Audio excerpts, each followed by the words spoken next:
Guga konzesionario bat, uretako motorra saltzen diteuna eta lau errotako motorra, bugiak eta bar. Baita ere gure aktibidade handienetako bat eta etekin gehien atatzen digeuna eta ilusio gehien egiten digunetako bat da uretako motorren alokairua, alkilerra.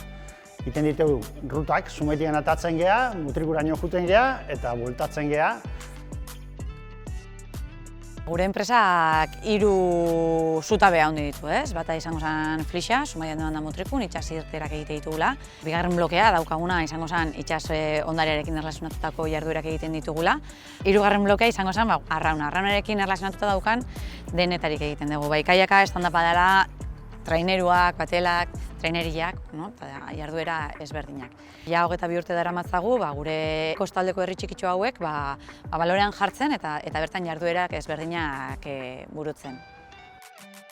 Gu hasi ginen guen dela 4 urte eskolakin, eta gure ekintzak dira diferentiak. Batetik dakau surfeko ikastarua eskau, gero bodyboardare bai emate deu eta padel surfare bai. Ekintza diferentiak egite ditugu surfan barruan, adibidez skateare bai, eta horta dedikatzea.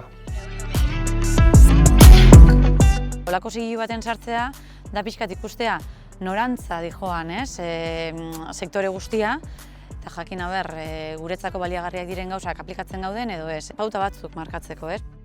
Ematen dizute ikusteko beste modu bat eta baita ere honekin ikusten duzu beste mundu bat bai eta nola ere baita ere zauden beste aktibidade batzuk egiten dituzten jendearekin ideiak hasten dituzu.